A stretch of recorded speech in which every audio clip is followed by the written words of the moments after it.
तो आज के वीडियो लेक्चर में हम जो स्टार्ट करते हैं उसके अंदर जो हमारा सेकंड पार्ट है, जो हमारे आर्क लेंथ हमको ज्ञात करनी है। तो उसमें जो हमारा जो क्वेश्चन है वो आज का है कि find the length of following hyper cycloid. तो हमको ये जो इक्वेशन दी हुई है x बराबर a cube cos cube T और y बराबर b साइन क्यूब टी, हमको इसकी टोटल लेंथ निकालनी है। तो इसके लिए हम देख सकते हैं पहली बात तो हमारा जो x और y जो दोनों कोऑर्डिनेट्स हैं वो एक नए वेरिएबल t पे डिपेंडेंट है।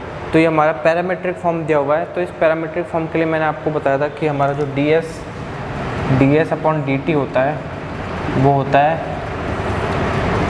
dx upon dt plus dy upon dt। ये हमारा पैरामीट्रिक फॉर्म के लिए s हमारा एक्सप्रेशन निकालते हैं। तो इसको निकालने के हमको क्या निकालना पड़ेगा, dx अपॉन dt की वैल्यू निकालनी पड़ेगी और dy अपॉन dt की वैल्यू निकालनी पड़ेगी। तो इसके लिए हम क्या करते हैं, यहाँ से जो हमारा x और y दिया हुआ है यहाँ से हम dx और dt की वैल्यू निकाल लेते हैं। तो यहाँ से हमारा dx अपॉन dt की वैल्यू हो जाएगी 3a cos स्क्वायर t और साइन t। ये हमारी हो जाएगी dx अपॉन dt की वैल्यू। इसी प्रकार से हम निकालेंगे dy upon dt। dy upon dt की वैल्यू हो जाएगी 3b sign square t cos t।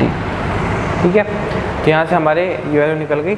अब हम यहाँ से निकालेंगे इनका स्क्वायर करके हमारे dx और dy का स्क्वायर करके हम जैसे वैल्यू निकालेंगे यहाँ से।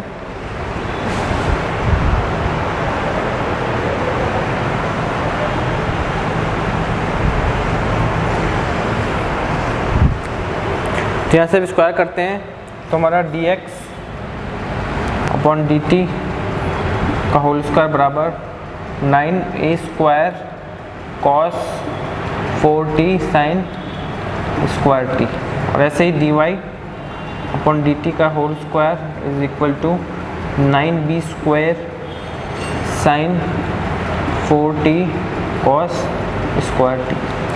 जब हम यहाँ से ds अपॉन dt की वैल्यू निकालते हैं तो यहाँ से ds अपॉन dt की वैल्यू हो जाएगी 9a square cos 4t sine square t plus 9b square sine 4t cos square t। अब यहाँ से हम जो कॉमन होगा वो निकाल लेते हैं। तो यहाँ से हम क्या करते हैं, दोनों में से साइन स्क्वायर टी और कॉस स्क्वायर टी कॉमन ले लेते हैं। तो यहाँ से वैल्यू हो जाएगी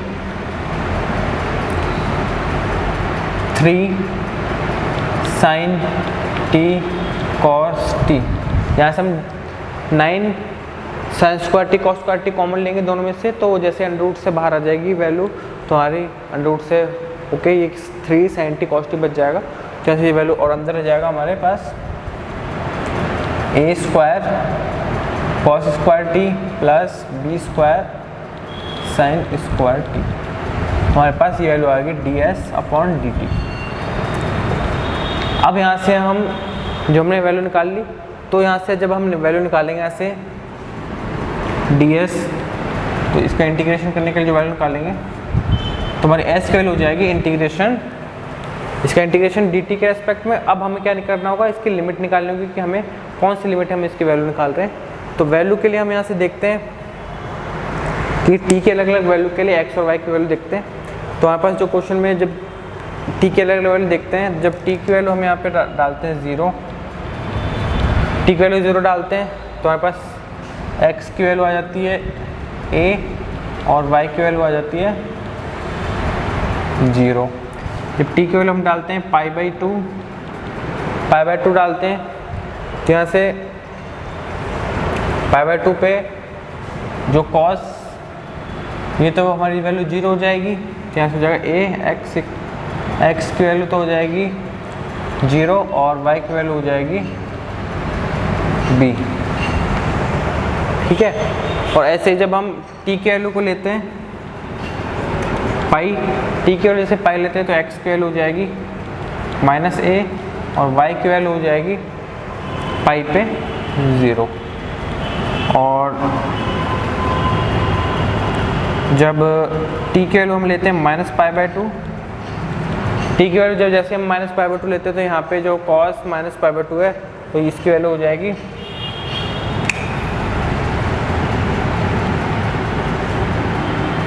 ये हमारा वैल्यू हो जाएगी 0 और y की वैल्यू हो जाएगी -π/2 पे -b। ठीक है, यहाँ से हमको डिफरेंट लिमिट पता चल गई है।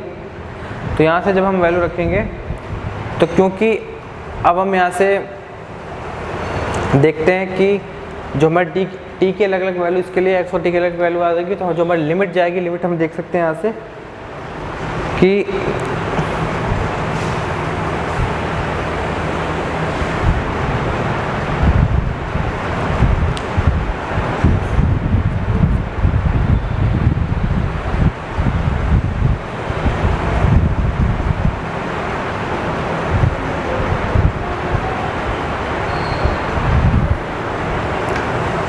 तो यदि हम इसका रफ डायग्राम ड्रॉ करके देखते हैं तो रफ डायग्राम ड्रॉ करेंगे तो हमारे पास यहाँ से पता चल जाएगा कि x t = 0 पे x की वैल्यू a है और y की वैल्यू 0 है। तो x की वैल्यू तो हमारी a है और y की वैल्यू 0। तो एक पॉइंट ये हो जाएगा, इसको हम नाम देते हैं पॉइंट a, इसको देते हैं b, इसको c और इसको d। जब इसको पॉइंट देते हैं तो इसकी जो वैल्यू आएगी तो ये हमारे पॉइंट a आ गया। दूसरा पॉइंट आता है x = 0, y की वैल्यू b। तो दूसरा पॉइंट ये आ गया हमारे पास b पॉइंट। तीसरा पॉइंट आ गया x = -a, तो ये हो गया c और ये हो गया d। तो ये तो वैल्यू हो गई a, ये भी वैल्यू हो गई a, ये वैल्यू b और ये वैल्यू b। ठीक है, तो यहाँ से जो डायग्राम है इन्हीं वक्रों के अधीन है, मतलब इसी एरिया के बीच में। और हम यहाँ से देख सकते हैं कि ये जो डायग्राम है ये x और y एक्सिस के रेस्पेक्ट में सममित डायग्राम है।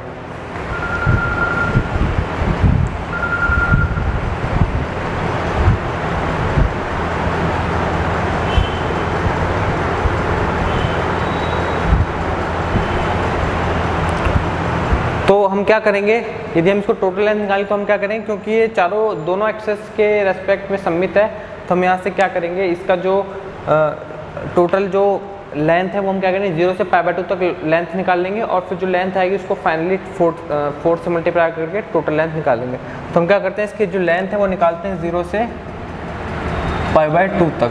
तो 0 से π/2 तक जो लेंथ आएगी वो हमारी इसकी 1/4 लेंथ होगी और जो फाइनल लेंथ आएगी वो हो जाएगी इसकी 4 से मल्टीप्लाई करने पर टोटल लेंथ। तो यहाँ से हमारे पास ये वैल्यू आ गई। तो अब हम यहाँ से क्या करते हैं, इस इंटीग्रेशन को सॉल्व करने के लिए हम क्या करेंगे, यहाँ से इसको यहाँ से जो अंदर है a² cos² t plus b² sin² t, इसको एक नया वेरिएबल मान लेते हैं u। तो यहाँ से हो जाएगा 2a² cos t sin t minus plus 2b sin t cos t, scale हो जाएगी du। और यहाँ से हम निकाल सकते हैं cos t into sine t, scale हमारे पास निकल के आ जाएगी du/2b माइनस a।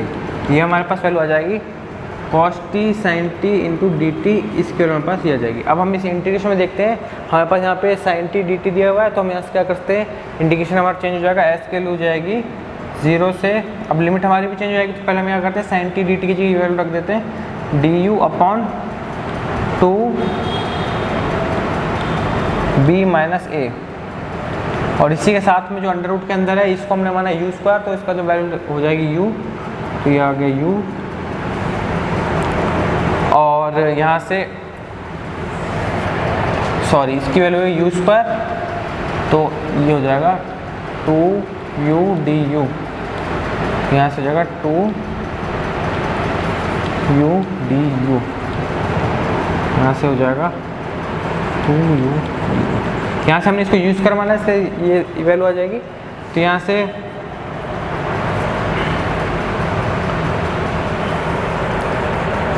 हमारे पास ये वैल्यू आ गई और ये वैल्यू तो हमारे पास इसकी आई है। इसके साथ जब इसका अंडर रूट लेंगे तो हमारे पास एक u और आ जाएगा, तो ये हो जाएगा u²।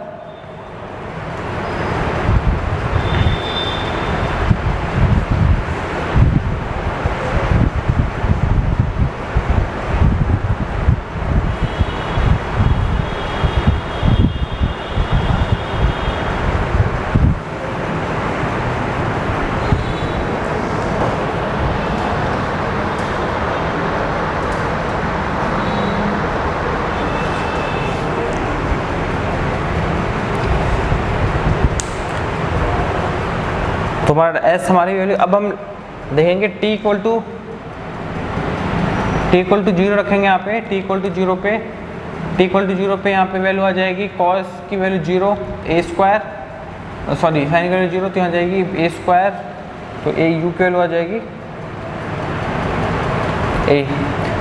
और यहाँ से जब वैल्यू रखेंगे t equal to pi by two पे क्या होगा कि यहाँ से कॉस तो 0 हो जाएगा, साइन की वैल्यू तो यू की वैल्यू हो जाएगी बी। तो हमारी जो टी इक्वल टू 0 से पाई बाई 2 लिमिट थी वो लिमिट हो गई ए से बी के अंदर, तो ए से बी के अंदर लिमिट हो गई है। तो यहाँ से जो इंटीग्रेशन है ये हो जाएगा हमारा s equal to u square d u और 2 से 2 cancel upon d minus a से बी। तो यू स्क्वायर का इंटीग्रेशन करेंगे तो आ जाएगा हमारे पास यू क्यूब अपॉन 3 और ए बी माइनस ए और लिमिट है ए से बी के अंदर और 3 यहाँ पे आ जाएगा। जो एस की लिमिट आ जाएगी फिर वो यहाँ से यू 1/3 बी माइनस ए यहाँ से आ जाएगा हमारे पास, और यू क्यूब में जब हम लिमिट रखेंगे तो यहाँ पे आ जाएगा बी क्यूब माइनस ए क्यूब। यहाँ से लिमिट आने के बाद हमारी एस की फाइनल लिमिट ये आ जाएगी। तो हमारी जो एस है ये वैल्यू है हमारे पास 1/4 कर्व की लिमिट है, यहाँ पे जो एस की वैल्यू आई है। अब यहाँ पे जो हम टोटल लेंथ हमारे पास ये आ गई, यहाँ से जो टोटल लेंथ हो जाएगी, टोटल लेंथ हो जाएगी 4 टाइम्स 3 बी माइनस ए इंटू बी क्यूब माइनस ए क्यूब।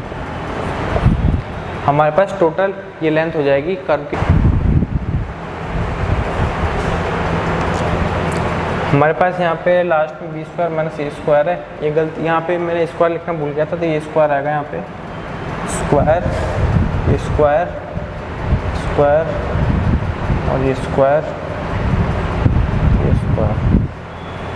ठीक है। तो यहाँ पे लास्ट में देख लेना, मैंने यहाँ पे जो लिमिट रखी यहाँ पे स्क्वायर ऐड करना भूल गया, तो स्क्वायर इसको ऐड करो।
तो हमारा जो ये क्वेश्चन है इसके अंदर हमको आर्क लेंथ निकालनी है, और हमारा जो यहाँ पे R1 से लेकर R2 तक इसकी आर्क लेंथ निकालनी है। तो हमने ये जो क्वेश्चन है ये पोलर कोऑर्डिनेट्स के अंदर है, तो पोलर कोऑर्डिनेट्स हमने देखा था ds/d थीटा की वैल्यू होती है r² प्लस dr/d थीटा का होल स्क्वायर।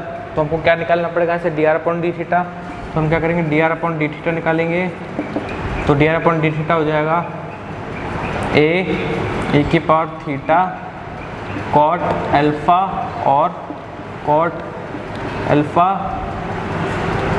ठीक है। तो यहाँ से dr/d थीटा ये हो गया, इसके स्क्वायर करेंगे तो dr/d थीटा का स्क्वायर हमारे पास हो जाएगा a square cot square alpha e की पावर 2 थीटा कॉट अल्फ़ा, और यहाँ से r स्क्वायर की वैल्यू हो जाएगी ए स्क्वायर e की power 2 theta dot cot alpha.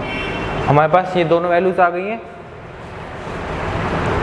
अब हम इन दोनों वैल्यूज़ को हमारे ds/d थीटा के अंदर रखेंगे। तो हमारे पास जो वैल्यू निकल के आएगी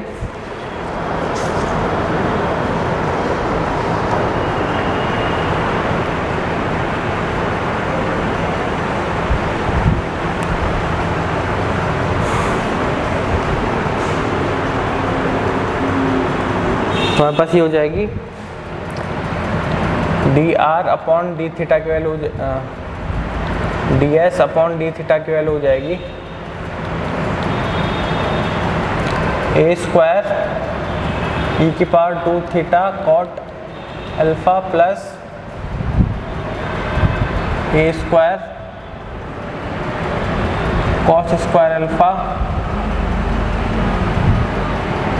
सॉरी कॉट अल्फा है,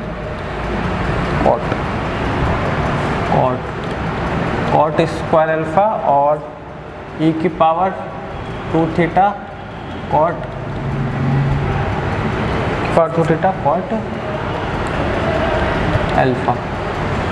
तो यहाँ से d s upon d theta हो जाएगा। हम क्या करेंगे, कॉमन ले लेंगे यहाँ से स्क्वायर, ए स्क्वायर ई की पावर 2 थीटा कॉट अल्फा को कॉमन ले लेंगे तो यहाँ से रूट से निकल के हो जाएगा ए ई की पावर 2 ए की पावर थीटा कॉट अल्फा और अंदर इनटू में हो जाएगा 1 प्लस कॉट स्क्वायर अल्फा। ठीक है, और यहाँ से हम देख सकते हैं कि इसको जो हमारे यहाँ पे लिखा हुआ है इसको हम 1 प्लस कॉट स्क्वायर अल्फा होता है कॉसेक स्क्वायर अल्फा, और कॉसेक स्क्वायर अल्फा की वैल्यू हो जाती है अंडर रूट में कॉस, तो हो जाएगा l a cosec alpha e की power theta cot alpha d s upon d theta. ठीक है, अब यहाँ से क्वेश्चन में क्या है कि हमको जो पूछा गया है वो आर की लिमिट्स के अंदर पूछा गया है कि आर इक्वल टू R1 से लेके R2 तक हमको पूछा गया है। तो हम क्या करेंगे, पहले से S निकालने के लिए क्या करेंगे, S equal to a cosec alpha, ये तो कांस्टेंट है, इंटीग्रेशन हो जाएगा ई की पावर थीटा कॉट अल्फा, और क्योंकि हमको लिमिट पूछ गई R1 से लेके R2 तक और डी थीटा के अंदर हो जाएगी। अब हमको यहाँ से R1 क्योंकि इंटीग्रेशन है वो थीटा के पदों में है, इसलिए हमको जो R की वैल्यू है वो भी हमको थीटा के पदों में निकालनी पड़ेगी, इसलिए जो R1 की वैल्यू है वो हो जाएगी ए ई की पावर थीटा 1 कॉट अल्फा, और इसी के साथ साथ R2 की वैल्यू हो जाएगी ए की power e theta 2 cot alpha. ठीक है, तो यहाँ से अब हम थीटा 1 और क्योंकि हमको यहाँ पे जो लिमिट है वो थीटा 1 और थीटा 2 में है, क्योंकि हम इंटीग्रेशन थीटा में कर रहे हैं तो थीटा 1 थीटा 2 में आएगी, और यहाँ से थीटा 1 थीटा 2 का मान निकालने के लिए हम यहाँ से निकाल सकते हैं। यहाँ से हमारे पास आ जाएगा R1 अपॉन ए क्या हो जाएगी ई की पावर थीटा 1 कॉट अल्फा। ठीक है, तो यहाँ से अब जब इसका लॉग लेंगे तो ये हो जाएगा ln R1 अपॉन ए की वैल्यू है थीटा 1 कॉट अल्फा। यहाँ से हम लिख सकते हैं कॉट अल्फा, इसकी वैल्यू है थीटा 1। ठीक है, तो यहाँ से हमारे पास इसको मैं यहाँ लिख देता हूँ, जो थीटा 1 है उसकी वैल्यू आ जाएगी हमारे पास R1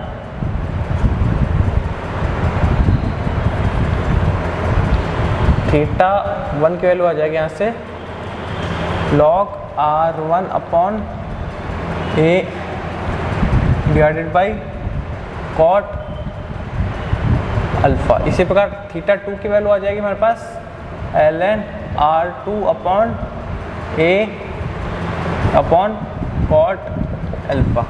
यहाँ से थीटा 2 की वैल्यू आ गई। अब इसको इंटीग्रेट करेंगे, यहाँ से इंटीग्रेट करेंगे तो हो जाएगा S equal to a cosec theta और ई की पावर थीटा का हो जाएगा इंटीग्रेशन ई की power theta cot alpha divided by cot alpha, और जो लिमिट है हमारी वो हमारे पास जाएगी θ1 से लेके θ2 तक, और θ1 और θ2 का मान हमने निकाल लिया है, तो इसको रखेंगे तो एस स्क्वायर हो जाएगी।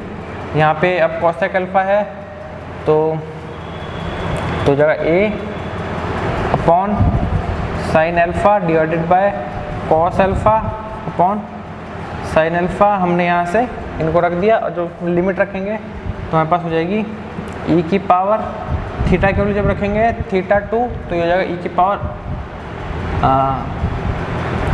ln e की power cot alpha into log R2 upon a divided by cot alpha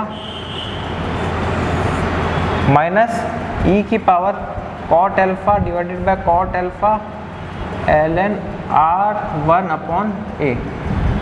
ये हमने अपर लिमिट और लोअर लिमिट की वैल्यू रख दी यहाँ से। तो यहाँ से हम देखेंगे कॉट अल्फ़ा से कॉट अल्फ़ा गया, यहाँ पे कॉट अल्फ़ा से कॉट अल्फ़ा गया, e की पावर में लॉग दिया हुआ है, तो यहाँ से ये बच जाएगा s इक्वल टू, यहाँ से साइन गया तो a अपॉन कॉस अल्फ़ा, अंदर रह जाएगा R2 upon a minus R1 upon a। और यहाँ से हम देखते हैं a से भी कट जाएगा, तो बस यहाँ आ जाएगा s की जो लंबाई आ जाएगी R2 minus R1 upon cos alpha.